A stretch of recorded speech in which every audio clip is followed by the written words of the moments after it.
समस्तपापनाशन् श्रीविष्णुस्तोत्रम्। पुष्कर उवाच। परदारपरद्रव्यजीवहिंसाधिके यदा प्रवर्तते नृणां चित्तं प्रायश्चित्तं स्तुतिस्तदा। विष्णवे विष्णवे नित्यं विष्णवे विष्णवे नमः। नमामि विष्णुं चित्तस्थमहङ्कारगतिं हरिं। चित्तस्थमीशमव्यक्तमनन्तमपराजितं। विष्णुमीड्यमशेषेण अनादिनिधनं विभुं। विष्णुचित्तगतो यन्मे विष्णुर्बुद्धिगतश्च यत्। यच्चाहङ्कारगो विष्णुर्यदि विष्णुर्मय संस्थितः। करोति कर्मभूतोऽसौ स्थावरस्य चरस्य च। तत्पापन्नाशमायातु तस्मिन्नेव हि चिन्तिते। ध्यायतो हरति यत्पापं स्वप्ने दृष्टतु भावनात्। तमुपेन्द्रमहं विष्णुं प्रणतार्तिहरं हरिं। जगत्यस्मिन्निराधारे मञ्जमाने तमस्यधः। हस्तावलम्बनं विष्णुं प्रणमामि परात्परम्। सर्वेश्वरेश्वर विभो परमात्मन्नधोक्षज। हृषीकेश हृषीकेश हृषीकेश नमोऽस्तु ते। नृसिंहानन्त गोविन्द भूतभावन केशव।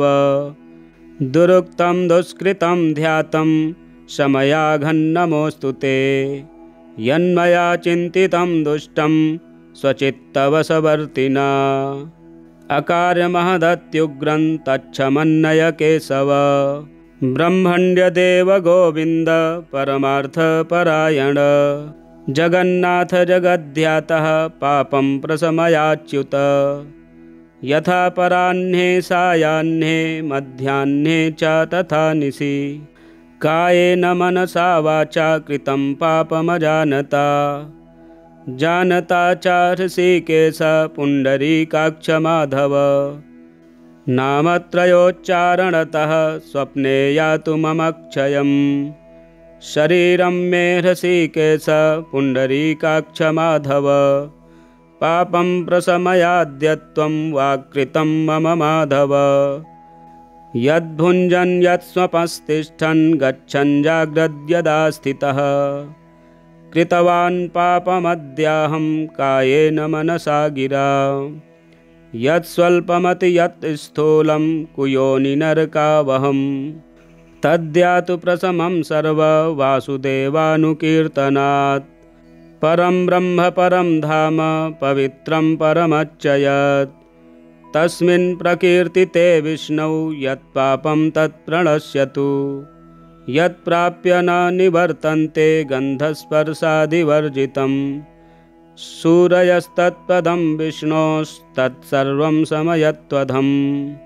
माहात्म्यं पापप्रणाशनं स्तोत्रं यः पठेत् शृणुयादपि।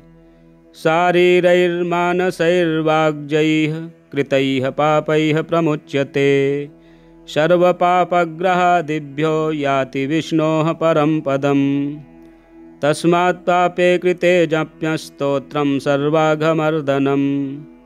प्रायश्चित्तमघौघानां स्तोत्रं व्रतक्रिमेवरम्। प्रायश्चित्तैः स्तोत्रजपैर्व्रतैर्नश्यति पातकम्। ततः कार्याणि संसिद्ध्यै तानि वै भुक्तिमुक्तये। ततः कार्याणि संसिद्ध्यै तानि वै भुक्तिमुक्तये। पुष्कर उवाच। परदारपरद्रव्यजीवहिंसाधिके यदा प्रवर्तते नृणां चित्तं प्रायश्चित्तं स्तुतिस्तदा। विष्णवे विष्णवे नित्यं विष्णवे विष्णवे नमः।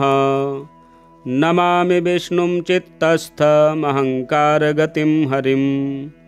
चित्तस्थमीशमव्यक्तमनन्तमपराजितं। विष्णुमीड्यमशेषेण अनादिनिधनं विभुं। विष्णुचित्तगतो यन्मे विष्णुर्बुद्धिगतश्च यत्। यच्चाहङ्कारगो विष्णुर्यदि विष्णुर्मय संस्थितः।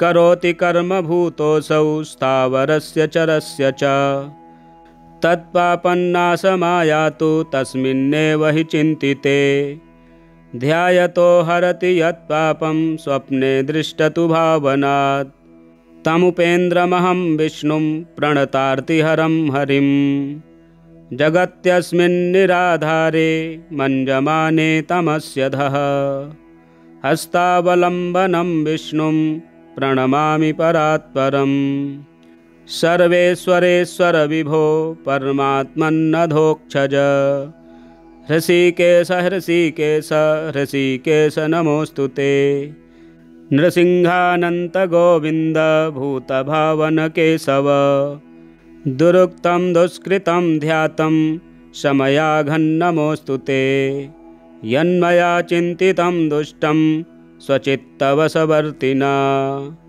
अकार्यमहदत्युग्रं तच्छमन्नय केशव ब्रह्मण्यदेव गोविन्द परमार्थपरायण जगन्नाथ जगद्ध्यातः पापं प्रशमयाच्युत यथा पराह्ने सायाह्ने मध्याह्ने च तथा निशि कायेन मनसा वाचा कृतं पापमजानता जानता च हृषीकेश पुण्डरीकाक्ष माधव नामत्रयोच्चारणतः स्वप्ने यातु ममक्षयम् शरीरं मे हृषीकेश पुण्डरीकाक्ष माधव पापं प्रशमयाद्यत्वं वाक्कृतं मम माधव यद्भुञ्जन् यत्स्वपस्तिष्ठन् गच्छन् जाग्रद्यदा स्थितः कृतवान् पापमद्याहं कायेन मनसा गिरा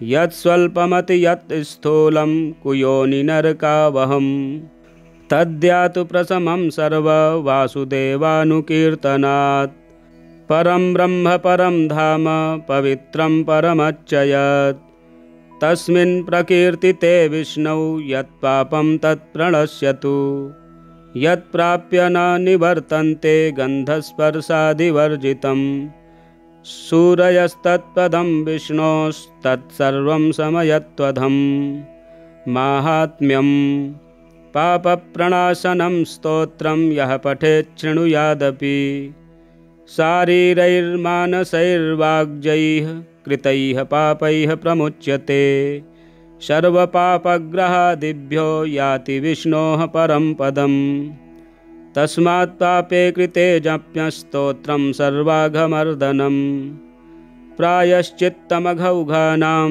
स्तोत्रं व्रतक्रिमेवरम् प्रायश्चित्तैः स्तोत्रजपैर्व्रतैर्नश्यति पातकम् ततः कार्याणि संसिद्ध्यै तानि वै भुक्तिमुक्तये ततः कार्याणि संसिद्ध्यै तानि वै भुक्तिमुक्तये।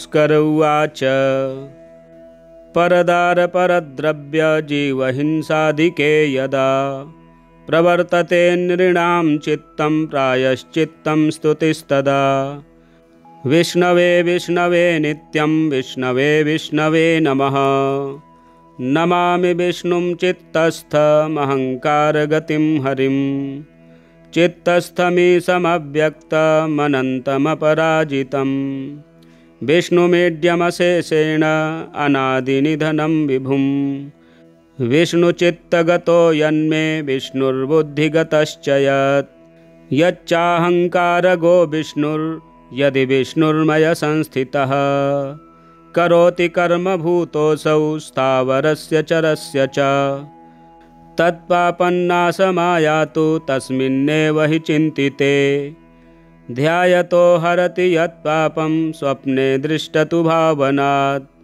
तमुपेन्द्रमहं विष्णुं प्रणतार्तिहरं हरिं जगत्यस्मिन्निराधारे मञ्जमाने तमस्यधः हस्तावलम्बनं विष्णुं प्रणमामि परात्परम् सर्वेश्वरेश्वर विभो परमात्मन्नधोक्षज हृषीकेश हृषीकेश हृषीकेश नमोऽस्तु ते नृसिंहानन्त गोविन्द भूतभावन केशव दुरुक्तं दुष्कृतं ध्यातं शमयाघन्नमोऽस्तु ते यन्मया चिन्तितं दुष्टं स्वचित्तवशवर्तिना अकार्यमहदत्युग्रं तच्छमन्नय केशव ब्रह्मण्यदेव गोविन्द परमार्थपरायण जगन्नाथ जगद्ध्यातः पापं प्रशमयाच्युत यथा पराह्ने सायाह्ने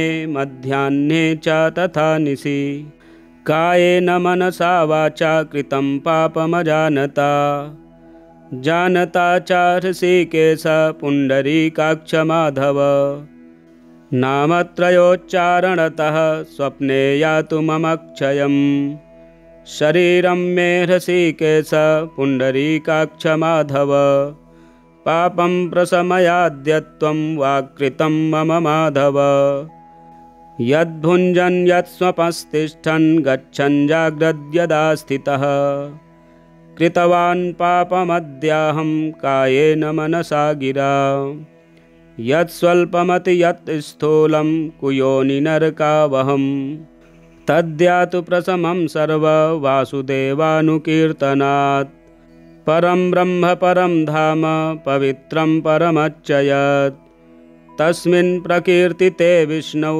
यत्पापं तत्प्रणश्यतु यत्प्राप्य न निवर्तन्ते गन्धस्पर्शादिवर्जितं सूरयस्तत्पदं विष्णोस्तत्सर्वं समयत्वधं माहात्म्यं पापप्रणाशनं स्तोत्रं यः पठेत् शृणुयादपि शारीरैर्मानसैर्वाग्जैः कृतैः पापैः प्रमुच्यते सर्वपापग्रहादिभ्यो याति विष्णोः परं पदम् तस्मात् पापे कृते जप्यस्तोत्रं सर्वाघमर्दनं प्रायश्चित्तमघौघानां स्तोत्रं व्रतक्रिमेवरं प्रायश्चित्तैस्तोत्रजपैर्व्रतैर्नश्यति पातकम् ततः कार्याणि संसिद्ध्यै तानि वै भुक्तिमुक्तये ततः कार्याणि संसिद्ध्यै तानि वै भुक्तिमुक्तये। स्कर उवाच परदारपरद्रव्य जीवहिंसादिके यदा प्रवर्तते नृणां चित्तं प्रायश्चित्तं स्तुतिस्तदा विष्णवे विष्णवे नित्यं विष्णवे विष्णवे नमः नमामि विष्णुं चित्तस्थमहङ्कारगतिं हरिं चित्तस्थमीशमव्यक्तमनन्तमपराजितं विष्णुमीड्यमशेषेण अनादिनिधनं विभुं विष्णुचित्तगतो यन्मे विष्णुर्बुद्धिगतश्च यच्चाहङ्कारगो विष्णुर्यदि विष्णुर्मयसंस्थितः करोति कर्मभूतोऽसौ स्थावरस्य चरस्य च तत्पापन्नाशमायातु तस्मिन्नेव हि चिन्तिते ध्यायतो हरति यत्पापं स्वप्ने दृष्टतु भावनात् तमुपेन्द्रमहं विष्णुं प्रणतार्तिहरं हरिं जगत्यस्मिन्निराधारे मञ्जमाने तमस्यधः हस्तावलम्बनं विष्णुं प्रणमामि परात्परं सर्वेश्वरेश्वर विभो परमात्मन्नधोक्षज हृषीकेश हृषीकेश हृषीकेश नमोऽस्तु ते नृसिंहानन्त गोविन्द भूतभावन केशव दुरुक्तं दुष्कृतं ध्यातं शमयाघन्नमोऽस्तु ते यन्मया चिन्तितं दुष्टं स्वचित्तवशवर्तिना अकार्यमहदत्युग्रं तच्छमन्नय केशव ब्रह्मण्यदेव गोविन्द परमार्थपरायण जगन्नाथ जगद्ध्यातः पापं प्रशमयाच्युत यथा पराह्ने सायाह्ने मध्याह्ने च तथा निशि कायेन मनसा वाचा कृतं पापमजानता जानता च ऋषिकेश पुण्डरीकाक्ष माधव नामत्रयोच्चारणतः स्वप्ने यातु ममक्षयम् शरीरं मे ऋषिकेश पुण्डरीकाक्ष माधव पापं प्रशमयाद्य त्वं वाक्कृतं मम माधव यद्भुञ्जन् यत्स्वपस्तिष्ठन् गच्छन् जाग्रद्यदा स्थितः कृतवान् पापमद्याहं कायेन मनसा गिरा यत्स्वल्पमति यत् स्थूलं कुयोनिनरकावहं तद्यातु प्रशमं सर्ववासुदेवानुकीर्तनात् परं ब्रह्म परं धाम पवित्रं परमच्चयत् तस्मिन् प्रकीर्तिते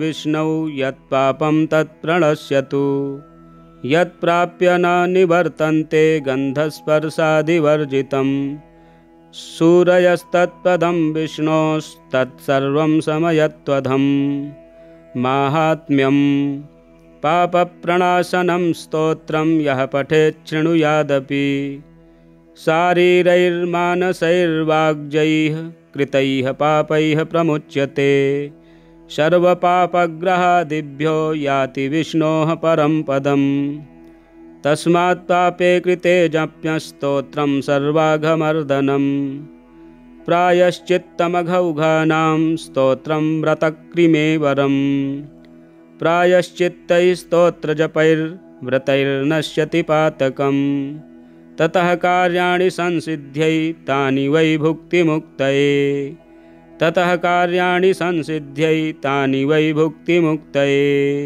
स्कर उवाच परदारपरद्रव्य जीवहिंसादिके यदा प्रवर्तते नृणां चित्तं प्रायश्चित्तं स्तुतिस्तदा विष्णवे विष्णवे नित्यं विष्णवे विष्णवे नमः नमामि विष्णुं चित्तस्थमहङ्कारगतिं हरिं चित्तस्थमीशमव्यक्तमनन्तमपराजितं विष्णुमीड्यमशेषेण अनादिनिधनं विभुं विष्णुचित्तगतो यन्मे विष्णुर्बुद्धिगतश्च यच्चाहङ्कारगो विष्णुर्यदि विष्णुर्मय संस्थितः करोति कर्मभूतोऽसौ स्थावरस्य चरस्य च तत्पापन्नाशमायातु तस्मिन्नेव हि चिन्तिते ध्यायतो हरति यत्पापं स्वप्ने दृष्टतु भावनात्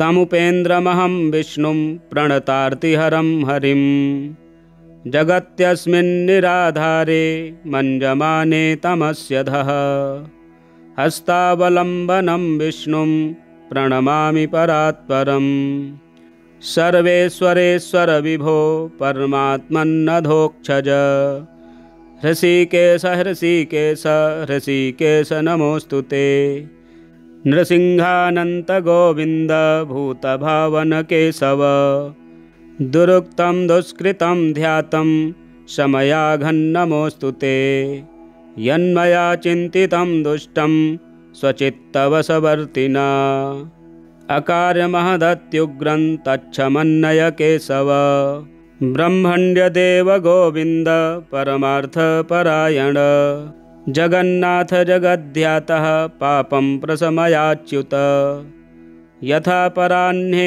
सायाह्ने मध्याह्ने च तथा निशि कायेन मनसा वाचा कृतं पापमजानता जानता च हृषीकेश पुण्डरीकाक्ष माधव नामत्रयोच्चारणतः स्वप्ने यातु ममक्षयम् शरीरं मे हृषीकेश पुण्डरीकाक्ष माधव पापं प्रशमयाद्यत्वं वाक्कृतं मम माधव यद्भुञ्जन् यत्स्वपस्तिष्ठन् गच्छन् जाग्रद्यदा स्थितः कृतवान् पापमद्याहं कायेन मनसा गिरा यत्स्वल्पमति यत् स्थूलं कुयोनिनरकावहं तद्यातु प्रशमं सर्ववासुदेवानुकीर्तनात् परं ब्रह्म परं धाम पवित्रं परमच्चयत् तस्मिन् प्रकीर्तिते विष्णौ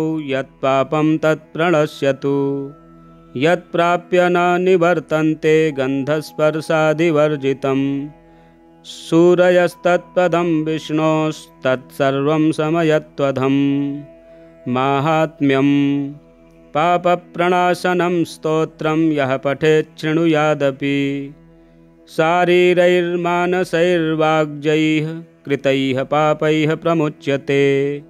सर्वपापग्रहादिभ्यो याति विष्णोः परं पदम्। तस्मात् पापे कृते जप्यस्तोत्रं सर्वाघमर्दनम्। प्रायश्चित्तमघौघानां स्तोत्रं व्रतक्रिमेवरम्। प्रायश्चित्तैस्तोत्रजपैर्व्रतैर्नश्यति पातकम्। ततः कार्याणि संसिद्ध्यै तानि वै भुक्तिमुक्तये। ततः कार्याणि संसिद्ध्यै तानि वै भुक्तिमुक्तये। भास्कर उवाच परदारपरद्रव्यजीवहिंसादिके यदा प्रवर्तते नृणां चित्तं प्रायश्चित्तं स्तुतिस्तदा। विष्णवे विष्णवे नित्यं विष्णवे विष्णवे नमः। नमामि विष्णुं चित्तस्थमहङ्कारगतिं हरिं। चित्तस्थमीशमव्यक्तमनन्तमपराजितं। विष्णुमीड्यमशेषेण अनादिनिधनं विभुं। विष्णुचित्तगतो यन्मे विष्णुर्बुद्धिगतश्च यत्। यच्चाहङ्कारगो विष्णुर्यदि विष्णुर्मय संस्थितः। करोति कर्मभूतोऽसौ स्थावरस्य चरस्य च। तत्पापन्नाशमायातु तस्मिन्नेव हि चिन्तिते। ध्यायतो हरति यत्पापं स्वप्ने दृष्टतु भावनात्। तमुपेन्द्रमहं विष्णुं प्रणतार्तिहरं हरिं। जगत्यस्मिन्निराधारे मञ्जमाने तमस्यधः। हस्तावलम्बनं विष्णुं प्रणमामि परात्परम्। सर्वेश्वरेश्वर विभो परमात्मन्नधोक्षज। हृषीकेश हृषीकेश हृषीकेश नमोऽस्तु ते। नृसिंहानन्त गोविन्द भूतभावन केशव। दुरुक्तं दुष्कृतं ध्यातं शमयाघन्नमोऽस्तु ते। यन्मया चिन्तितं दुष्टं स्वचित्तवशवर्तिना। अकार्यमहदत्युग्रं तच्छमन्नय केशव। ब्रह्मण्यदेव गोविन्द परमार्थपरायण। जगन्नाथ जगद्ध्यातः पापं प्रशमयाच्युत। यथा पराह्ने सायाह्ने मध्याह्ने च तथा निशि। कायेन मनसा वाचा कृतं पापमजानता। जानता च हृषीकेश पुण्डरीकाक्ष माधव। नामत्रयोच्चारणतः स्वप्ने यातु ममक्षयम्। शरीरं मे हृषीकेश पुण्डरीकाक्ष माधव। पापं प्रशमयाद्यत्वं वाक्कृतं मम माधव।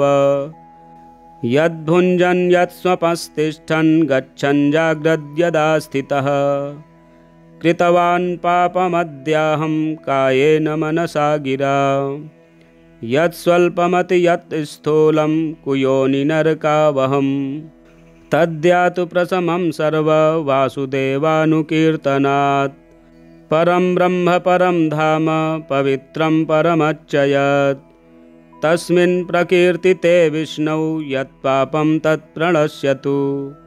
यत्प्राप्य न निवर्तन्ते गन्धस्पर्शादिवर्जितं।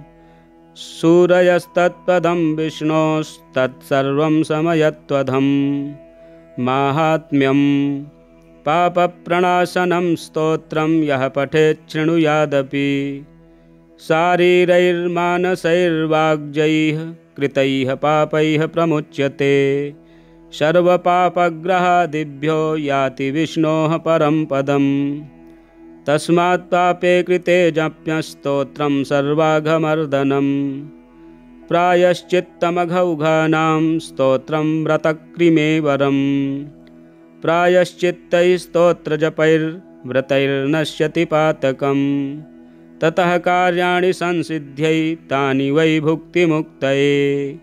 ततः कार्याणि संसिद्ध्यै तानि वै भुक्तिमुक्तये। भास्कर उवाच परदारपरद्रव्यजीवहिंसादिके यदा प्रवर्तते नृणां चित्तं प्रायश्चित्तं स्तुतिस्तदा। विष्णवे विष्णवे नित्यं विष्णवे विष्णवे नमः। नमामि विष्णुं चित्तस्थमहङ्कारगतिं हरिं चित्तस्थमीशमव्यक्तमनन्तमपराजितं विष्णुमीड्यमशेषेण अनादिनिधनं विभुं विष्णुचित्तगतो यन्मे विष्णुर्बुद्धिगतश्च यच्चाहङ्कारगो विष्णुर्यदि विष्णुर्मय संस्थितः करोति कर्मभूतोऽसौ स्थावरस्य चरस्य च तत्पापन्नाशमायातु तस्मिन्नेव हि चिन्तिते ध्यायतो हरति यत्पापं स्वप्ने दृष्टतु भावनात् तमुपेन्द्रमहं विष्णुं प्रणतार्तिहरं हरिं जगत्यस्मिन्निराधारे मञ्जमाने तमस्यधः हस्तावलम्बनं विष्णुं प्रणमामि परात्परं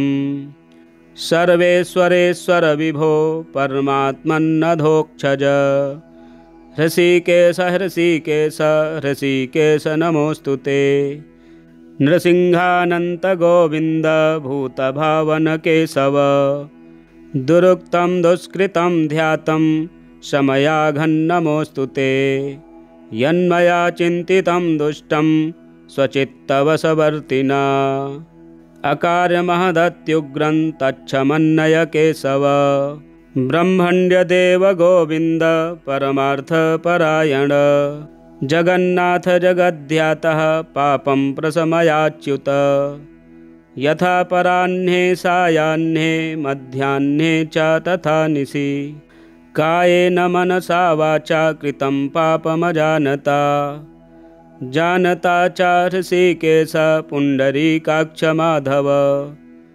नामत्रयोच्चारणतः स्वप्ने यातु मम क्षयं शरीरं मे हृषीकेश पुण्डरीकाक्ष माधव पापं प्रशमयाद्यत्वं वाक्कृतं मम माधव यद्भुञ्जन् यत्स्वपस्तिष्ठन् गच्छन् जाग्रद्यदा स्थितः कृतवान् पापमद्याहं कायेन मनसा गिरा यत्स्वल्पमति यत् स्थूलं कुयोनिनरकावहं तद्यातु प्रशमं सर्ववासुदेवानुकीर्तनात् परं ब्रह्म परं धाम पवित्रं परमच्चयत् तस्मिन् प्रकीर्तिते विष्णौ यत्पापं तत्प्रणश्यतु यत्प्राप्य न निवर्तन्ते गन्धस्पर्शादिवर्जितं सूरयस्तत्पदं विष्णोस्तत्सर्वं समयत्वधं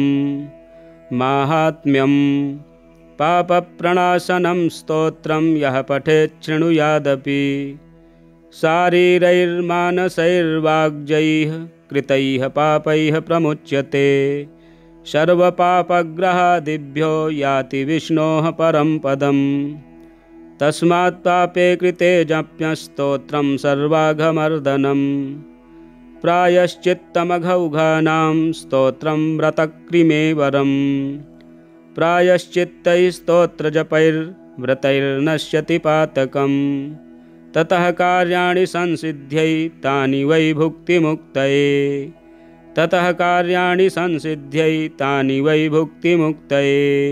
पुष्कर उवाच परदारपरद्रव्य जीवहिंसाधिके यदा प्रवर्तते नृणां चित्तं प्रायश्चित्तं स्तुतिस्तदा विष्णवे विष्णवे नित्यं विष्णवे विष्णवे नमः नमामि विष्णुं चित्तस्थमहङ्कारगतिं हरिं चित्तस्थमीशमव्यक्तमनन्तमपराजितं विष्णुमीड्यमशेषेण अनादिनिधनं विभुं विष्णुचित्तगतो यन्मे विष्णुर्बुद्धिगतश्च यच्चाहङ्कारगो विष्णुर्यदि विष्णुर्मय संस्थितः करोति कर्मभूतोऽसौ स्थावरस्य चरस्य च तत्पापन्नाशमायातु तस्मिन्नेव हि चिन्तिते ध्यायतो हरति यत्पापं स्वप्ने दृष्टतु भावनात्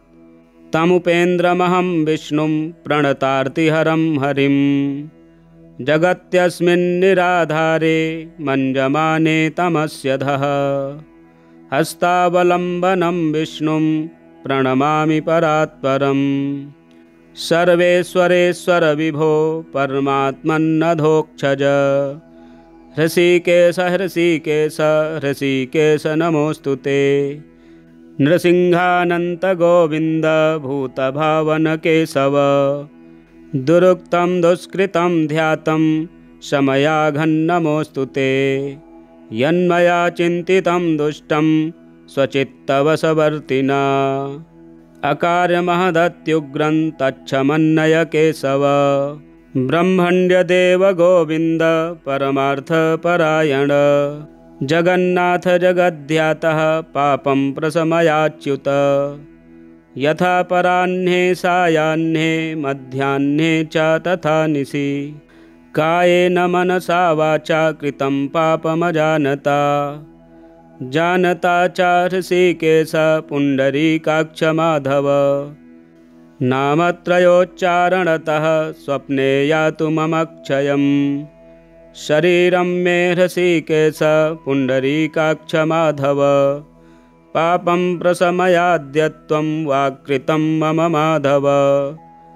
यद्भुञ्जन् यत्स्वपस्तिष्ठन् गच्छन् जाग्रद्यदा स्थितः। कृतवान् पापमद्याहं कायेन मनसा गिरा। यत्स्वल्पमति यत् स्थूलं कुयोनि नरकावहम्।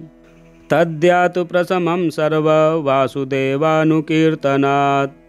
परं ब्रह्म परं धाम पवित्रं परमच्चयत्। तस्मिन् प्रकीर्तिते विष्णौ यत्पापं तत्प्रणश्यतु। यत्प्राप्य न निवर्तन्ते गन्धस्पर्शादिवर्जितं। सूरयस्तत्पदं विष्णोस्तत्सर्वं समयत्वधम्। माहात्म्यं पापप्रणाशनं स्तोत्रं यः पठेत् शृणुयादपि। शारीरैर्मानसैर्वाग्जैः कृतैः पापैः प्रमुच्यते। सर्वपापग्रहादिभ्यो याति विष्णोः परं पदम्। तस्मात् पापे कृते जप्यस्तोत्रं सर्वाघमर्दनम्।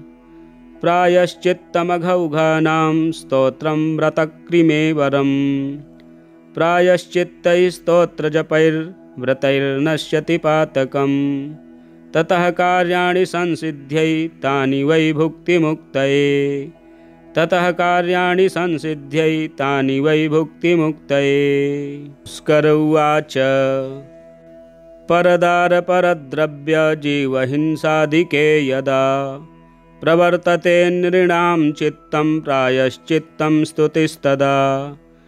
विष्णवे विष्णवे नित्यं विष्णवे विष्णवे नमः। नमामि विष्णुं चित्तस्थमहङ्कारगतिं हरिं। चित्तस्थमीशमव्यक्तमनन्तमपराजितं। विष्णुमीड्यमशेषेण अनादिनिधनं विभुं। विष्णुचित्तगतो यन्मे विष्णुर्बुद्धिगतश्च यत्। यच्चाहङ्कारगो विष्णुर्यदि विष्णुर्मय संस्थितः। करोति कर्मभूतोऽसौ स्थावरस्य चरस्य च। तत्पापन्नाशमायातु तस्मिन्नेव हि चिन्तिते। ध्यायतो हरति यत्पापं स्वप्ने दृष्टतु भावनात्। तमुपेन्द्रमहं विष्णुं प्रणतार्तिहरं हरिं। जगत्यस्मिन्निराधारे मञ्जमाने तमस्यधः। हस्तावलम्बनं विष्णुं प्रणमामि परात्परम्। सर्वेश्वरेश्वर विभो परमात्मन्नधोक्षज। हृषीकेश हृषीकेश हृषीकेश नमोऽस्तु ते। नृसिंहानन्त गोविन्द भूतभावन केशव। दुरुक्तं दुष्कृतं ध्यातं शमयाघन्नमोऽस्तु ते। यन्मया चिन्तितं दुष्टं स्वचित्तवशवर्तिना। अकार्यमहदत्युग्रं तच्छमन्नय केशव। ब्रह्मण्यदेव गोविन्द परमार्थपरायण। जगन्नाथ जगद्ध्यातः पापं प्रशमयाच्युत। यथा पराह्ने सायाह्ने मध्याह्ने च तथा निशि। कायेन मनसा वाचा कृतं पापमजानता जानता च ऋषिकेश पुण्डरीकाक्ष माधव नामत्रयोच्चारणतः स्वप्ने यातु ममक्षयम् शरीरं मे ऋषिकेश पुण्डरीकाक्ष माधव पापं प्रशमयाद्य त्वं वाक्कृतं मम माधव यद्भुञ्जन् यत्स्वपस्तिष्ठन् गच्छन् जाग्रद्यदा स्थितः कृतवान् पापमद्याहं कायेन मनसा गिरा यत्स्वल्पमति यत् स्थूलं कुयोनिनरकावहं तद्यातु प्रशमं सर्ववासुदेवानुकीर्तनात् परं ब्रह्म परं धाम पवित्रं परमच्चयत् तस्मिन् प्रकीर्तिते विष्णौ यत्पापं तत्प्रणश्यतु यत्प्राप्य न निवर्तन्ते गन्धस्पर्शादिवर्जितं सूरयस्तत्पदं विष्णोस्तत्सर्वं समयत्वधं माहात्म्यं पापप्रणाशनं स्तोत्रं यः पठेत् शृणुयादपि शारीरैर्मानसैर्वाग्जैः कृतैः पापैः प्रमुच्यते सर्वपापग्रहादिभ्यो याति विष्णोः परं पदम् तस्मात् पापे कृते जप्यस्तोत्रं सर्वाघमर्दनं प्रायश्चित्तमघौघानां स्तोत्रं व्रतक्रिमेवरं प्रायश्चित्तैस्तोत्रजपैर्व्रतैर्नश्यति पातकम् ततः कार्याणि संसिद्ध्यै तानि वै भुक्तिमुक्तये ततः कार्याणि संसिद्ध्यै तानि वै भुक्तिमुक्तये। स्कर उवाच परदारपरद्रव्य जीवहिंसादिके यदा प्रवर्तते नृणां चित्तं प्रायश्चित्तं स्तुतिस्तदा विष्णवे विष्णवे नित्यं विष्णवे विष्णवे नमः नमामि विष्णुं चित्तस्थमहङ्कारगतिं हरिं चित्तस्थमीशमव्यक्तमनन्तमपराजितं विष्णुमीड्यमशेषेण अनादिनिधनं विभुं विष्णुचित्तगतो यन्मे विष्णुर्बुद्धिगतश्च यच्चाहङ्कारगो विष्णुर्यदि विष्णुर्मयसंस्थितः करोति कर्मभूतोऽसौ स्थावरस्य चरस्य च तत्पापन्नाशमायातु तस्मिन्नेव हि चिन्तिते ध्यायतो हरति यत्पापं स्वप्ने दृष्टतु भावनात् तमुपेन्द्रमहं विष्णुं प्रणतार्तिहरं हरिं जगत्यस्मिन्निराधारे मञ्जमाने तमस्यधः हस्तावलम्बनं विष्णुं प्रणमामि परात्परम् सर्वेश्वरेश्वर विभो परमात्मन्नधोक्षज हृषीकेश हृषीकेश हृषीकेश नमोऽस्तु ते नृसिंहानन्त गोविन्द भूतभावन केशव दुरुक्तं दुष्कृतं ध्यातं शमयाघन्नमोऽस्तु ते यन्मया चिन्तितं दुष्टं स्वचित्तवशवर्तिना अकार्यमहदत्युग्रं तच्छमन्नय केशव ब्रह्मण्यदेव गोविन्द परमार्थपरायण जगन्नाथ जगद्ध्यातः पापं प्रशमयाच्युत यथा पराह्ने सायाह्ने मध्याह्ने च तथा निशि कायेन मनसा वाचा कृतं पापमजानता जानता च ऋषिकेश पुण्डरीकाक्ष माधव नामत्रयोच्चारणतः स्वप्ने यातु ममक्षयम् शरीरं मे ऋषिकेश पुण्डरीकाक्ष माधव पापं प्रशमयाद्य त्वं वाक्कृतं मम माधव यद्भुञ्जन् यत्स्वपस्तिष्ठन् गच्छन् जाग्रद्यदा स्थितः कृतवान् पापमद्याहं कायेन मनसा गिरा यत्स्वल्पमति यत् स्थूलं कुयोनिनरकावहं तद्यातु प्रशमं सर्ववासुदेवानुकीर्तनात् परं ब्रह्म परं धाम पवित्रं परमच्चयत् तस्मिन् प्रकीर्तिते विष्णौ यत्पापं तत्प्रणश्यतु। यत्प्राप्य न निवर्तन्ते गन्धस्पर्शादिवर्जितम्। सूरयस्तत्पदं विष्णोस्तत्सर्वं समयत्वधम्। माहात्म्यं पापप्रणाशनं स्तोत्रं यः पठेत् शृणुयादपि। शारीरैर्मानसैर्वाग्जैः कृतैः पापैः प्रमुच्यते। सर्वपापग्रहादिभ्यो याति विष्णोः परं पदम्। तस्मात् पापे कृते जप्यस्तोत्रं सर्वाघमर्दनम्। प्रायश्चित्तमघौघानां स्तोत्रं व्रतक्रिमेवरम्। प्रायश्चित्तैः स्तोत्रजपैर्व्रतैर्नश्यति पातकम्। ततः कार्याणि संसिद्ध्यै तानि वै भुक्तिमुक्तये। ततः कार्याणि संसिद्ध्यै तानि वै भुक्तिमुक्तये। भास्कर उवाच परदारपरद्रव्यजीवहिंसादिके यदा प्रवर्तते नृणां चित्तं प्रायश्चित्तं स्तुतिस्तदा। विष्णवे विष्णवे नित्यं विष्णवे विष्णवे नमः।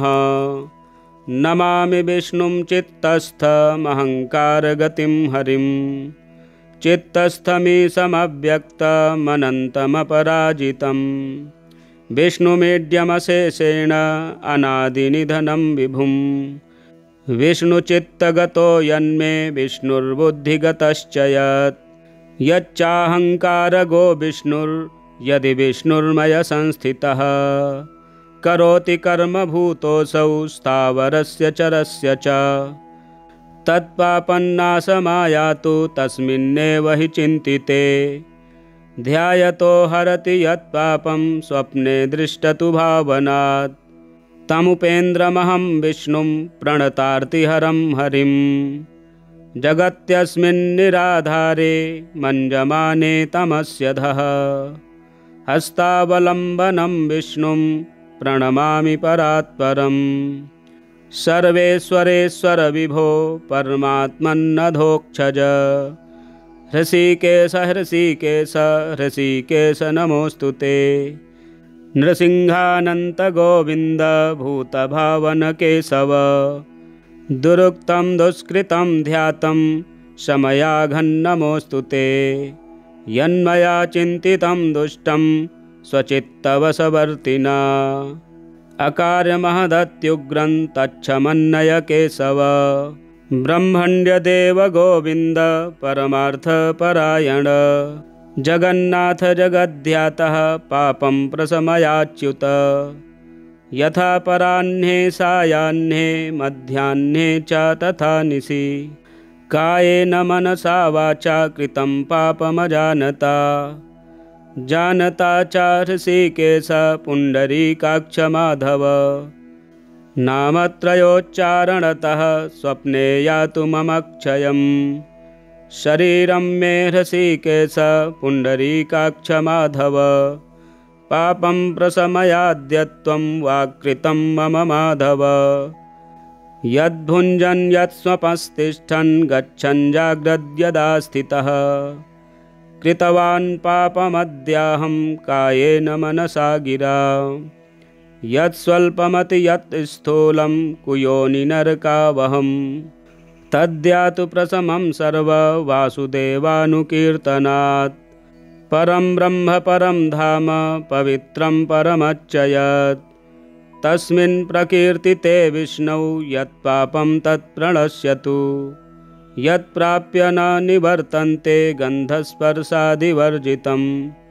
सूरयस्तत्पदं विष्णोस्तत्सर्वं समयत्वधम्।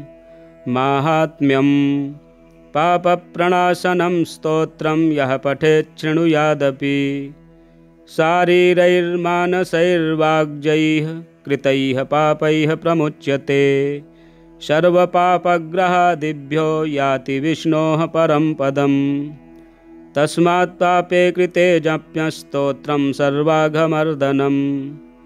प्रायश्चित्तमघौघानां स्तोत्रं व्रतक्रिमेवरम्। प्रायश्चित्तैः स्तोत्रजपैर्व्रतैर्नश्यति पातकम्। ततः कार्याणि संसिद्ध्यै तानि वै भुक्तिमुक्तये। ततः कार्याणि संसिद्ध्यै तानि वै भुक्तिमुक्तये। भास्कर उवाच परदारपरद्रव्य जीवहिंसादिके यदा प्रवर्तते नृणां चित्तं प्रायश्चित्तं स्तुतिस्तदा। विष्णवे विष्णवे नित्यं विष्णवे विष्णवे नमः। नमामि विष्णुं चित्तस्थमहङ्कारगतिं हरिं। चित्तस्थमीशमव्यक्तमनन्तमपराजितं विष्णुमीड्यमशेषेण अनादिनिधनं विभुं। विष्णुचित्तगतो यन्मे विष्णुर्बुद्धिगतश्च यच्चाहङ्कारगो विष्णुर्यदि विष्णुर्मय संस्थितः। करोति कर्मभूतोऽसौ स्थावरस्य चरस्य च। तत्पापन्नाशमायातु तस्मिन्नेव हि चिन्तिते। ध्यायतो हरति यत्पापं स्वप्ने दृष्टतु भावनात्। तमुपेन्द्रमहं विष्णुं प्रणतार्तिहरं हरिं। जगत्यस्मिन्निराधारे मञ्जमाने तमस्यधः। हस्तावलम्बनं विष्णुं प्रणमामि परात्परम्। सर्वेश्वरेश्वर विभो परमात्मन्नधोक्षज। हृषीकेश हृषीकेश हृषीकेश नमोऽस्तु ते। नृसिंहानन्त गोविन्द भूतभावन केशव। दुरुक्तं दुष्कृतं ध्यातं शमयाघन्नमोऽस्तु ते। यन्मया चिन्तितं दुष्टं स्वचित्तवशवर्तिना। अकार्यमहदत्युग्रं तच्छमन्नय केशव। ब्रह्मण्यदेव गोविन्द परमार्थपरायण। जगन्नाथ जगद्ध्यातः पापं प्रशमयाच्युत। यथा पराह्ने सायाह्ने मध्याह्ने च तथा निशि। कायेन मनसा वाचा कृतं पापमजानता। जानता च हृषीकेश पुण्डरीकाक्ष माधव। नामत्रयोच्चारणतः स्वप्ने यातु मम क्षयम्। शरीरं मे हृषीकेश पुण्डरीकाक्ष माधव। पापं प्रशमयाद्यत्वं वाक्कृतं मम माधव। यद्भुञ्जन् यत्स्वपस्तिष्ठन् गच्छन् जाग्रद्यदा स्थितः। कृतवान् पापमद्याहं कायेन मनसा गिरा। यत्स्वल्पमति यत् स्थूलं कुयोनिनरकावहम्। तद्यातु प्रशमं सर्ववासुदेवानुकीर्तनात्।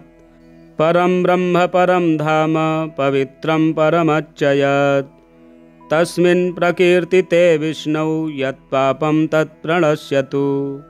यत्प्राप्य न निवर्तन्ते गन्धस्पर्शादिवर्जितं। सूरयस्तत्पदं विष्णोस्तत्सर्वं समयत्वधं। माहात्म्यं पापप्रणाशनं स्तोत्रं यः पठेत् शृणुयादपि। शारीरैर्मानसैर्वाग्जैः कृतैः पापैः प्रमुच्यते। सर्वपापग्रहादिभ्यो याति विष्णोः परं पदम्। तस्मात् पापे कृते जप्यस्तोत्रं सर्वाघमर्दनम्। प्रायश्चित्तमघौघानां स्तोत्रं व्रतक्रिमेवरम्। प्रायश्चित्तैः स्तोत्रजपैर्व्रतैर्नश्यति पातकम्। ततः कार्याणि संसिद्ध्यै तानि वै भुक्तिमुक्तये। ततः कार्याणि संसिद्ध्यै तानि वै भुक्तिमुक्तये। भास्कर उवाच परदारपरद्रव्य जीवहिंसादिके यदा प्रवर्तते नृणां चित्तं प्रायश्चित्तं स्तुतिस्तदा। विष्णवे विष्णवे नित्यं विष्णवे विष्णवे नमः। नमामि विष्णुं चित्तस्थमहङ्कारगतिं हरिं। चित्तस्थमीशमव्यक्तमनन्तमपराजितं विष्णुमीड्यमशेषेण अनादिनिधनं विभुं। विष्णुचित्तगतो यन्मे विष्णुर्बुद्धिगतश्च यच्चाहङ्कारगो विष्णुर् यदि विष्णुर्मय संस्थितः करोति कर्मभूतोऽसौ स्थावरस्य चरस्य च तत्पापन्नाशमायातु तस्मिन्नेव हि चिन्तिते ध्यायतो हरति यत्पापं स्वप्ने दृष्टतु भावनात् तमुपेन्द्रमहं विष्णुं प्रणतार्तिहरं हरिं जगत्यस्मिन्निराधारे मञ्जमाने तमस्यधः हस्तावलम्बनं विष्णुं प्रणमामि परात्परम् सर्वेश्वरेश्वर विभो परमात्मन्नधोक्षज हृषीकेश हृषीकेश हृषीकेश नमोऽस्तु ते नृसिंहानन्त गोविन्द भूतभावन केशव दुरुक्तं दुष्कृतं ध्यातं शमयाघन्नमोऽस्तु ते यन्मया चिन्तितं दुष्टं स्वचित्तवशवर्तिना अकार्यमहदत्युग्रं तच्छमन्नय केशव ब्रह्मण्यदेव गोविन्द परमार्थपरायण जगन्नाथ जगद्ध्यातः पापं प्रशमयाच्युत यथा पराह्ने सायाह्ने मध्याह्ने च तथा निशि कायेन मनसा वाचा कृतं पापमजानता जानता च हृषीकेश पुण्डरीकाक्ष माधव नामत्रयोच्चारणतः स्वप्ने यातु मम क्षयम् शरीरं मे हृषीकेश पुण्डरीकाक्ष माधव पापं प्रशमयाद्यत्वं वाक्कृतं मम माधव यद्भुञ्जन् यत्स्वपस्तिष्ठन् गच्छन् जाग्रद्यदा स्थितः कृतवान् पापमद्याहं कायेन मनसा गिरा यत्स्वल्पमति यत् स्थूलं कुयोनिनरकावहं तद्यातु प्रशमं सर्ववासुदेवानुकीर्तनात् परं ब्रह्म परं धाम पवित्रं परमच्चयत् तस्मिन् प्रकीर्तिते विष्णौ यत्पापं तत्प्रणश्यतु यत्प्राप्य न निवर्तन्ते गन्धस्पर्शादिवर्जितं सूरयस्तत्पदं विष्णोस्तत्सर्वं समयत्वधं माहात्म्यं पापप्रणाशनं स्तोत्रं यः पठेत् शृणुयादपि शारीरैर्मानसैर्वाग्जैः कृतैः पापैः प्रमुच्यते सर्वपापग्रहादिभ्यो याति विष्णोः परं पदम् तस्मात् पापे कृते जप्यस्तोत्रं सर्वाघमर्दनं प्रायश्चित्तमघौघानां स्तोत्रं व्रतक्रिमेवरं प्रायश्चित्तैस्तोत्रजपैर्व्रतैर्नश्यति पातकम् ततः कार्याणि संसिद्ध्यै तानि वै भुक्तिमुक्तये ततः कार्याणि संसिद्ध्यै तानि वै भुक्तिमुक्तये।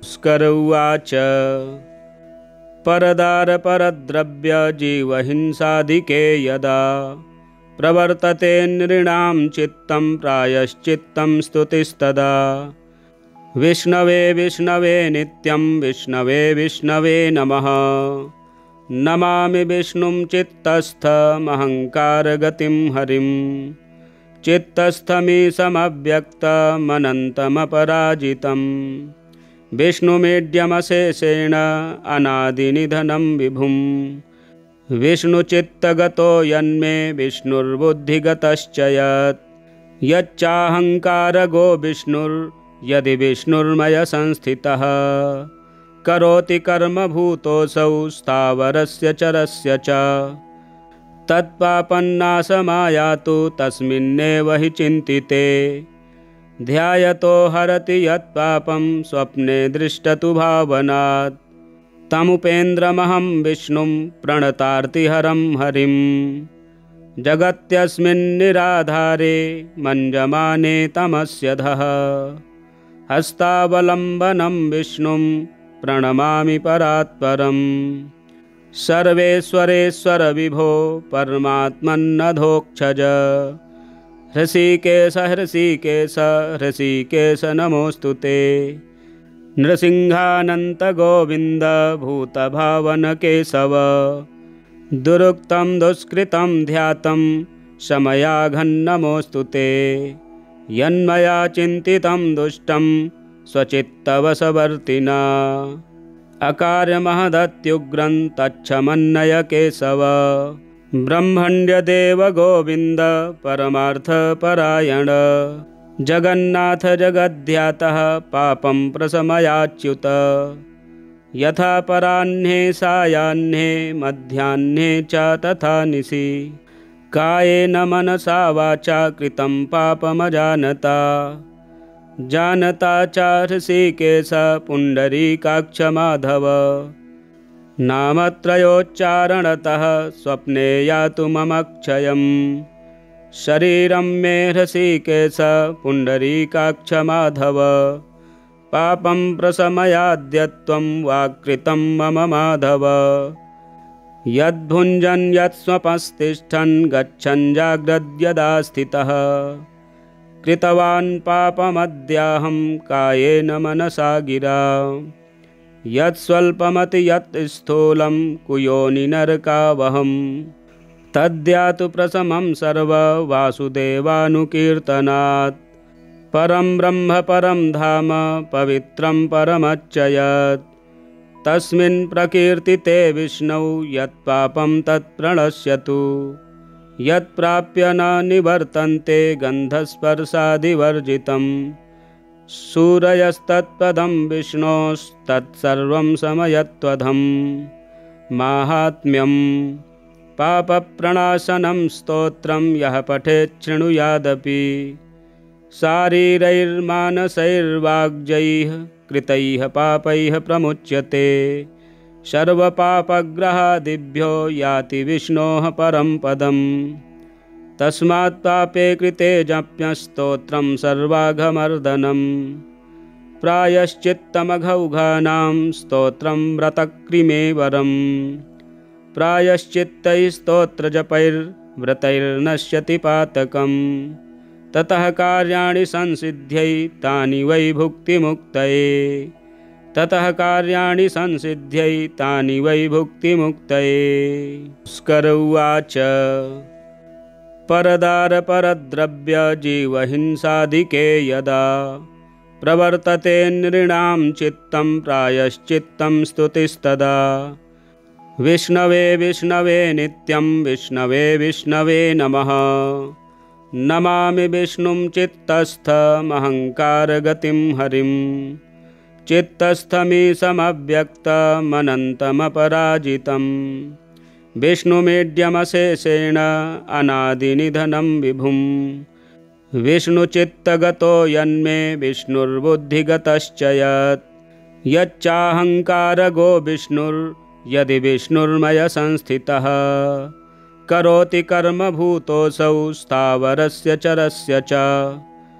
तत्पापन्नाशमायातु तस्मिन्नेव हि चिन्तिते।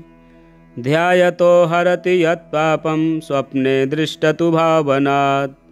तमुपेन्द्रमहं विष्णुं प्रणतार्तिहरं हरिं। जगत्यस्मिन्निराधारे मञ्जमाने तमस्यधः। हस्तावलम्बनं विष्णुं प्रणमामि परात्परम्। सर्वेश्वरेश्वर विभो परमात्मन्नधोक्षज। हृषीकेश हृषीकेश हृषीकेश नमोऽस्तु ते। नृसिंहानन्त गोविन्द भूतभावन केशव।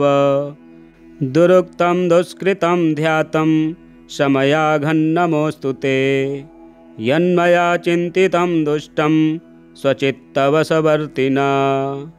अकार्यमहदत्युग्रं तच्छमन्नय केशव। ब्रह्मण्यदेव गोविन्द परमार्थपरायण। जगन्नाथ जगद्ध्यातः पापं प्रशमयाच्युत। यथा पराह्ने सायाह्ने मध्याह्ने च तथा निशि। कायेन मनसा वाचा कृतं पापमजानता। जानता च ऋषिकेश पुण्डरीकाक्ष माधव। नामत्रयोच्चारणतः स्वप्ने यातु ममक्षयम्। शरीरं मे ऋषिकेश पुण्डरीकाक्ष माधव। पापं प्रशमयाद्यत्वं वाक्कृतं मम माधव। यद्भुञ्जन् यत्स्वपस्तिष्ठन् गच्छन् जाग्रद्यदा स्थितः कृतवान् पापमद्याहं कायेन मनसा गिरा। यत्स्वल्पमति यत् स्थूलं कुयोनि नरकावहं तद्यातु प्रशमं सर्ववासुदेवानुकीर्तनात्। परं ब्रह्म परं धाम पवित्रं परमच्चयत् तस्मिन् प्रकीर्तिते विष्णौ यत्पापं तत्प्रणश्यतु। यत्प्राप्य न निवर्तन्ते गन्धस्पर्शादिवर्जितं सूरयस्तत्पदं विष्णोस्तत्सर्वं समयत्वधं। माहात्म्यं पापप्रणाशनं स्तोत्रं यः पठेत् शृणुयादपि शारीरैर्मानसैर्वाग्जैः कृतैः पापैः प्रमुच्यते। सर्वपापग्रहादिभ्यो याति विष्णोः परं पदम्। तस्मात् पापे कृते जप्यस्तोत्रं सर्वाघमर्दनं। प्रायश्चित्तमघौघानां स्तोत्रं व्रतक्रिमेवरम्। प्रायश्चित्तैस्तोत्रजपैर्व्रतैर्नश्यति पातकम्। ततः कार्याणि संसिद्ध्यै तानि वै भुक्तिमुक्तये। ततः कार्याणि संसिद्ध्यै तानि वै भुक्तिमुक्तये। स्कर उवाच परदारपरद्रव्य जीवहिंसादिके यदा प्रवर्तते नृणां चित्तं प्रायश्चित्तं स्तुतिस्तदा।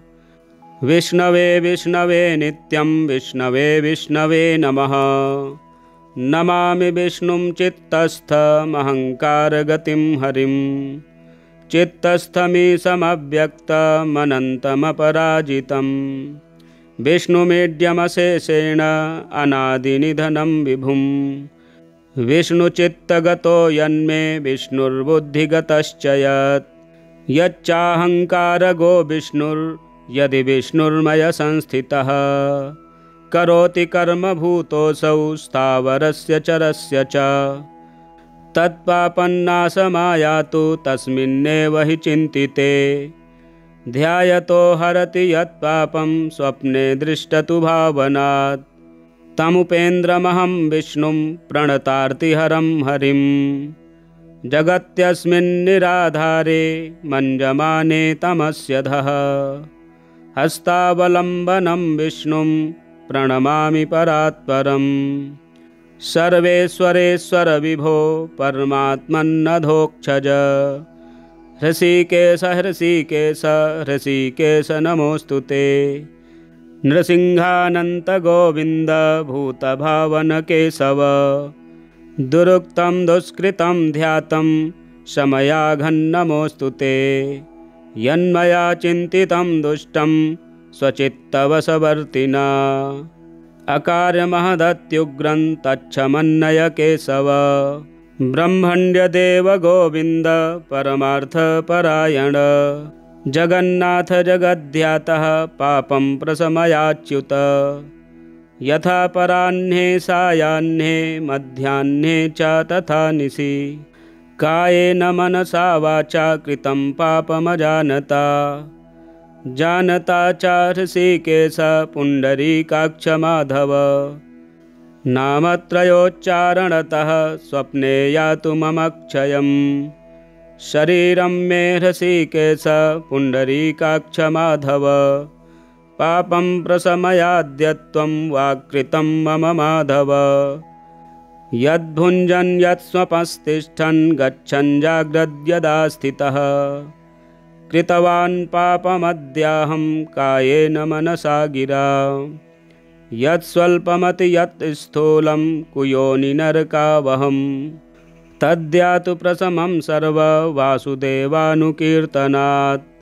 परं ब्रह्म परं धाम पवित्रं परमच्चयत् तस्मिन् प्रकीर्तिते विष्णौ यत्पापं तत्प्रणश्यतु। यत्प्राप्य न निवर्तन्ते गन्धस्पर्शादिवर्जितं सूरयस्तत्पदं विष्णोस्तत्सर्वं समयत्वधं। माहात्म्यं पापप्रणाशनं स्तोत्रं यः पठेत् शृणुयादपि शारीरैर्मानसैर्वाग्जैः कृतैः पापैः प्रमुच्यते सर्वपापग्रहादिभ्यो याति विष्णोः परं पदम् तस्मात् पापे कृते जप्यस्तोत्रं सर्वाघमर्दनं प्रायश्चित्तमघौघानां स्तोत्रं व्रतक्रिमेवरम् प्रायश्चित्तैस्तोत्रजपैर्व्रतैर्नश्यति पातकम् ततः कार्याणि संसिद्ध्यै तानि वै भुक्तिमुक्तये ततः कार्याणि संसिद्ध्यै तानि वै भुक्तिमुक्तये। स्कर उवाच परदारपरद्रव्यजीवहिंसादिके यदा प्रवर्तते नृणां चित्तं प्रायश्चित्तं स्तुतिस्तदा विष्णवे विष्णवे नित्यं विष्णवे विष्णवे नमः नमामि विष्णुं चित्तस्थमहङ्कारगतिं हरिं चित्तस्थमीशमव्यक्तमनन्तमपराजितं विष्णुमीड्यमशेषेण अनादिनिधनं विभुं विष्णुचित्तगतो यन्मे विष्णुर्बुद्धिगतश्च यच्चाहङ्कारगो विष्णुर्यदि विष्णुर्मय संस्थितः करोति कर्मभूतोऽसौ स्थावरस्य चरस्य च तत्पापन्नाशमायातु तस्मिन्नेव हि चिन्तिते ध्यायतो हरति यत्पापं स्वप्ने दृष्टतु भावनात् तमुपेन्द्रमहं विष्णुं प्रणतार्तिहरं हरिं जगत्यस्मिन्निराधारे मञ्जमाने तमस्यधः हस्तावलम्बनं विष्णुं प्रणमामि परात्परम् सर्वेश्वरेश्वर विभो परमात्मन्नधोक्षज हृषीकेश हृषीकेश हृषीकेश नमोऽस्तु ते नृसिंहानन्त गोविन्द भूतभावन केशव दुरुक्तं दुष्कृतं ध्यातं शमयाघन्नमोऽस्तु ते यन्मया चिन्तितं दुष्टं स्वचित्तवशवर्तिना अकार्यमहदत्युग्रं तच्छमन्नय केशव ब्रह्मण्यदेव गोविन्द परमार्थपरायण जगन्नाथ जगद्ध्यातः पापं प्रशमयाच्युत यथा पराह्ने सायाह्ने मध्याह्ने च तथा निशि कायेन मनसा वाचा कृतं पापमजानता जानता च हृषीकेश पुण्डरीकाक्ष माधव नामत्रयोच्चारणतः स्वप्ने यातु ममक्षयम् शरीरं मे हृषीकेश पुण्डरीकाक्ष माधव पापं प्रशमयाद्यत्वं वाक्कृतं मम माधव यद्भुञ्जन् यत्स्वपस्तिष्ठन् गच्छन् जाग्रद्यदा स्थितः कृतवान् पापमद्याहं कायेन मनसा गिरा यत्स्वल्पमति यत् स्थूलं कुयोनि नरकावहम् तद्यातु प्रशमं सर्ववासुदेवानुकीर्तनात् परं ब्रह्म परं धाम पवित्रं परमच्चयत् तस्मिन् प्रकीर्तिते विष्णौ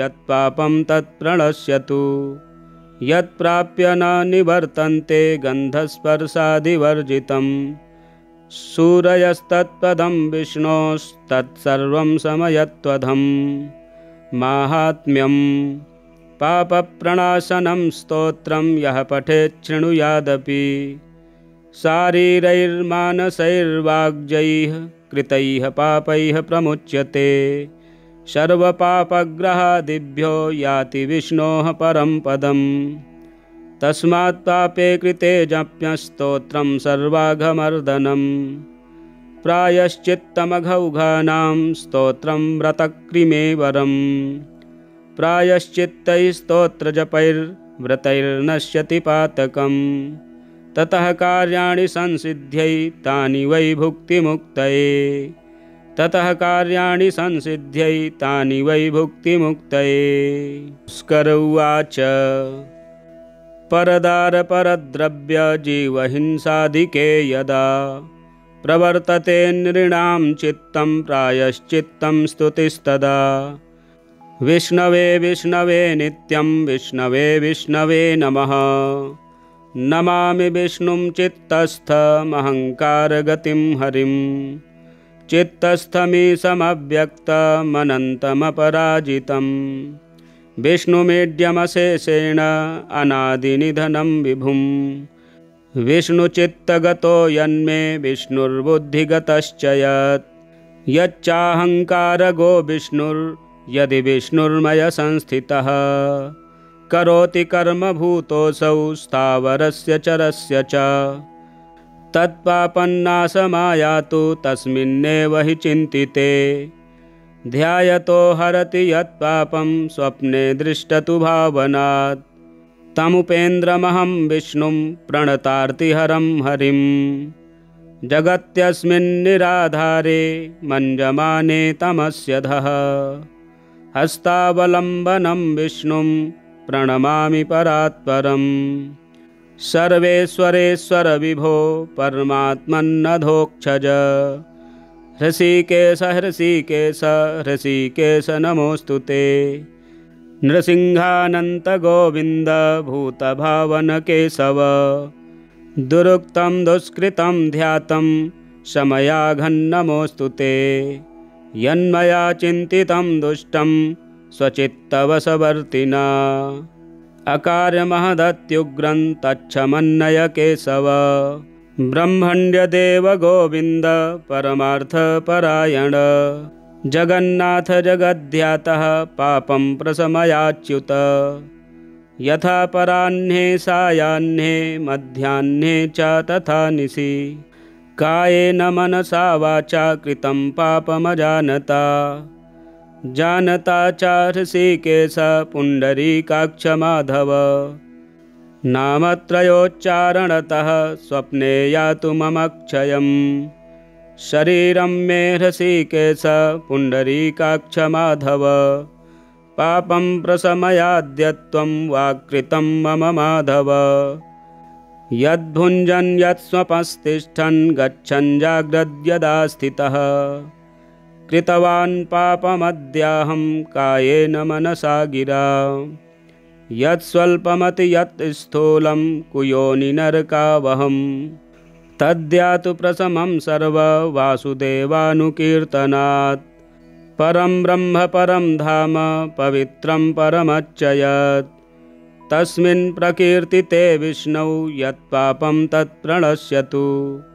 यत्प्राप्य न निवर्तन्ते गन्धस्पर्शादिवर्जितं। सूरयस्तत्पदं विष्णोस्तत्सर्वं समयत्वधं।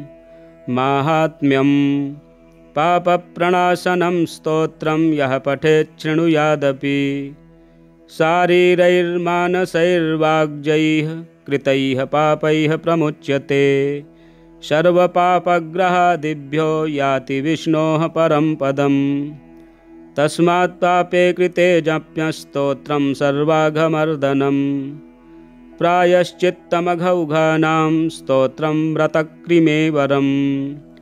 प्रायश्चित्तैः स्तोत्रजपैर्व्रतैर्नश्यति पातकम्। ततः कार्याणि संसिद्ध्यै तानि वै भुक्तिमुक्तये।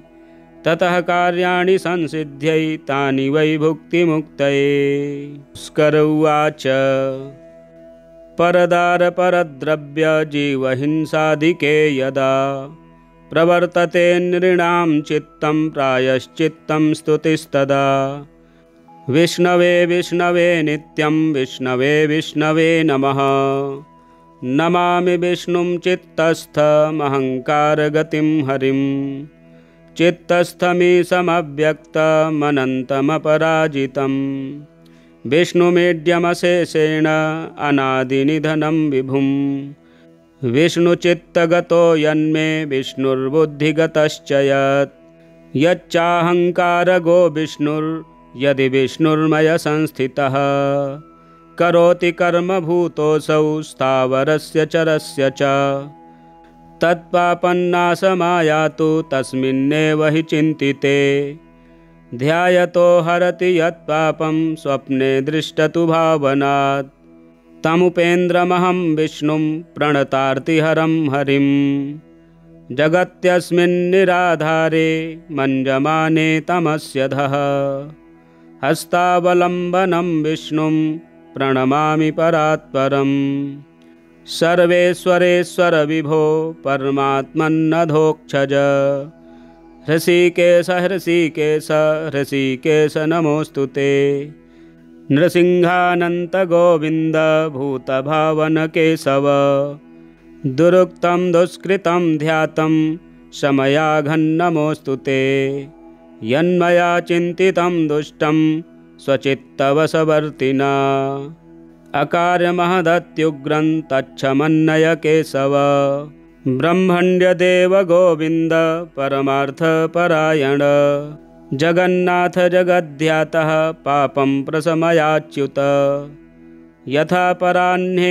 सायाह्ने मध्याह्ने च तथा निशि कायेन मनसा वाचा कृतं पापमजानता जानता च हृषीकेश पुण्डरीकाक्ष माधव नामत्रयोच्चारणतः स्वप्ने यातु मम क्षयम् शरीरं मे हृषीकेश पुण्डरीकाक्ष माधव पापं प्रशमयाद्यत्वं वाक्कृतं मम माधव यद्भुञ्जन् यत्स्वपस्तिष्ठन् गच्छन् जाग्रद्यदा स्थितः कृतवान् पापमद्याहं कायेन मनसा गिरा यत्स्वल्पमति यत् स्थूलं कुयोनिनरकावहं तद्यातु प्रशमं सर्ववासुदेवानुकीर्तनात् परं ब्रह्म परं धाम पवित्रं परमच्चयत् तस्मिन् प्रकीर्तिते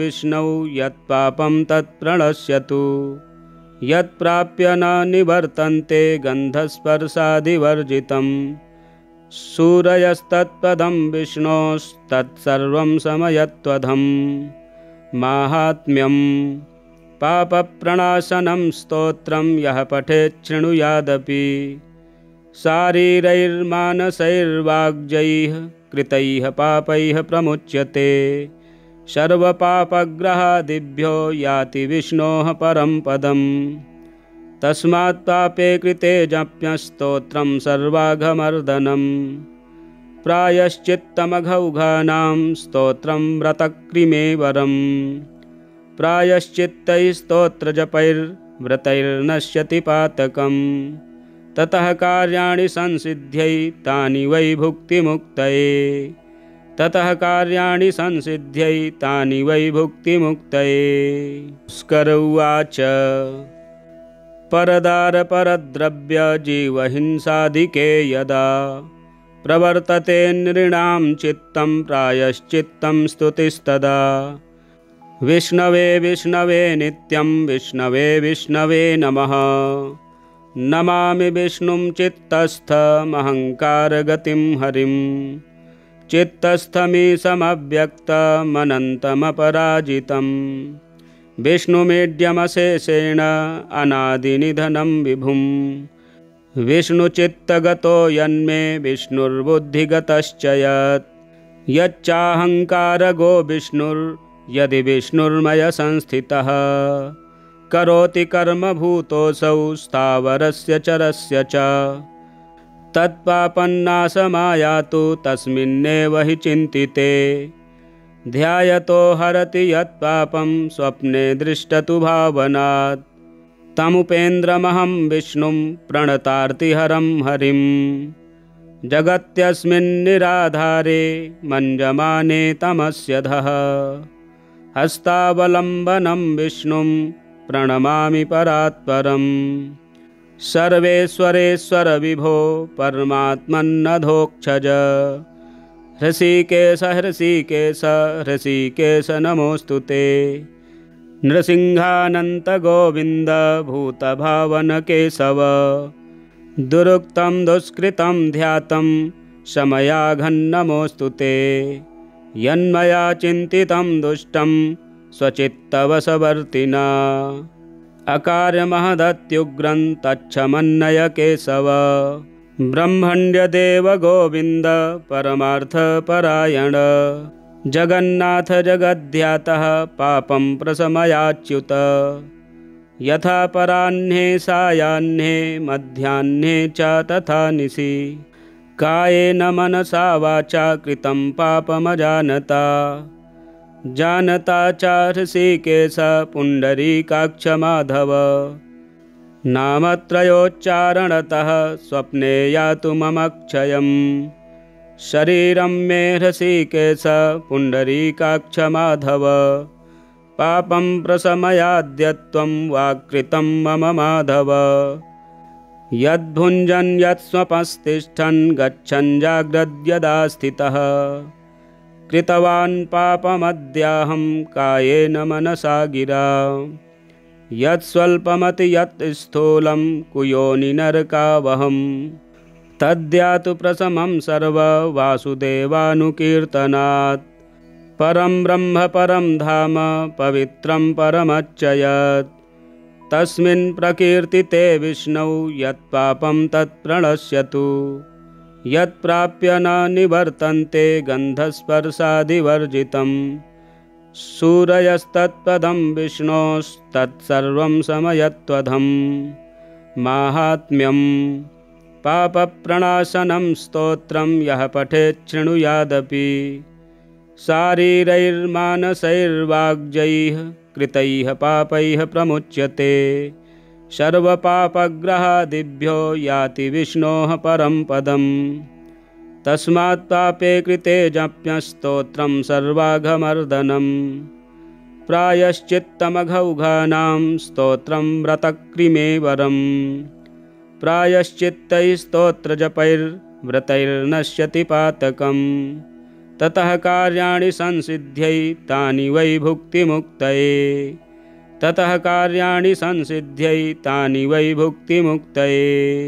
स्कर उवाच परदारपरद्रव्य जीवहिंसाधिके यदा प्रवर्तते नृणां चित्तं प्रायश्चित्तं स्तुतिस्तदा विष्णवे विष्णवे नित्यं विष्णवे विष्णवे नमः नमामि विष्णुं चित्तस्थमहङ्कारगतिं हरिं चित्तस्थमीशमव्यक्तमनन्तमपराजितं विष्णुमीड्यमशेषेण अनादिनिधनं विभुं विष्णुचित्तगतो यन्मे विष्णुर्बुद्धिगतश्च यच्चाहङ्कारगो विष्णुर्यदि विष्णुर्मय संस्थितः करोति कर्मभूतोऽसौ स्थावरस्य चरस्य च तत्पापन्नाशमायातु तस्मिन्नेव हि चिन्तिते ध्यायतो हरति यत्पापं स्वप्ने दृष्टतु भावनात्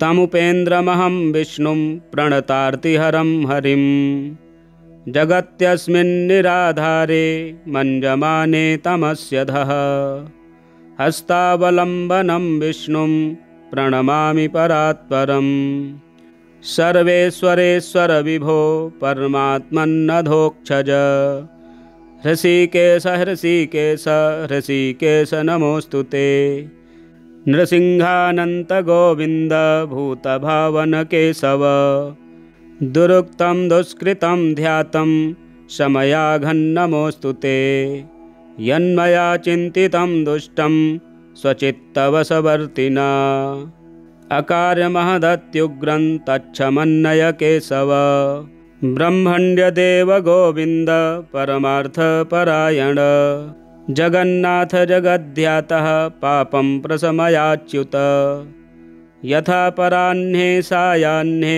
मध्याह्ने च तथा निशि कायेन मनसा वाचा कृतं पापमजानता जानता च ऋषिकेश पुण्डरीकाक्ष माधव नामत्रयोच्चारणतः स्वप्ने यातु ममक्षयम् शरीरं मे ऋषिकेश पुण्डरीकाक्ष माधव पापं प्रशमयाद्यत्वं वाक्कृतं मम माधव यद्भुञ्जन् यत्स्वपस्तिष्ठन् गच्छन् जाग्रद्यदा स्थितः कृतवान् पापमद्याहं कायेन मनसा गिरा यत्स्वल्पमति यत् स्थूलं कुयोनि नरकावहम् तद्यातु प्रशमं सर्ववासुदेवानुकीर्तनात् परं ब्रह्म परं धाम पवित्रं परमच्चयत् तस्मिन् प्रकीर्तिते विष्णौ यत्पापं तत्प्रणश्यतु